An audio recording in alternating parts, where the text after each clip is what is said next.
കൊല്ലത്ത് 6 കിലോ കഞ്ചാവുമായി 2 പേർ പിടിയിൽ. കുണ്ട്ര പടപ്പക്കര സ്വദേശികളായ അനിൽ, ലിജു എന്നിവരാണ് പിടിയിലായത്. കഞ്ചാവുമായി ആന്ധ്രയിൽ നിന്നും കൊല്ലം റെയിൽവേ സ്റ്റേഷനിൽ വന്നിറങ്ങിയപ്പോഴാണ് പ്രതികൾ പോലീസ് പിടിയിലായത്. 3 പൊതികളാക്കിയ നിലയിലായിരുന്നു കഞ്ചാവ് കടത്തിക്കൊണ്ടുവന്നത്. കൊല്ലം ഈസ്റ്റ് പോലീസിന് ലഭിച്ച രഹസ്യ വിവരത്തെ തുടർന്നാണ് പോലീസ് സംഘം ഇവരെ പിടികൂടിയത്. 25,000 രൂപയ്ക്ക് ആന്ധ്രയിൽ നിന്നും വാങ്ങുന്ന കഞ്ചാവ് കേരളത്തിൽ എത്തിച്ച് 3 ലക്ഷം രൂപയ്ക്കാണ് വിപണിയിൽ വിൽക്കുന്നത്. കുണ്ട്ര, കേരളാപുരം, കരിക്കോട് എന്നീ പ്രദേശങ്ങളിലാണ് ഇവർ പ്രധാനമായും കഞ്ചാവ് കച്ചവടം നടത്തുന്നത്. പിടിയിലായ അനിൽ ആന്ധ്രയിൽ നിരവധി കേസുകളിൽ പ്രതിയാണെന്ന് പോലീസ് അറിയിച്ചു.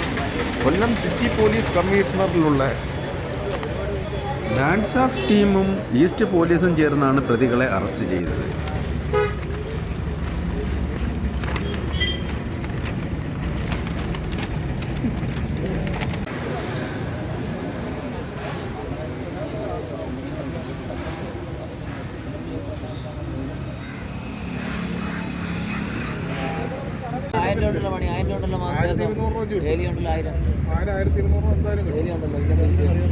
തിളയ്ക്കാൻ പോയാൽ കിട്ടും.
.98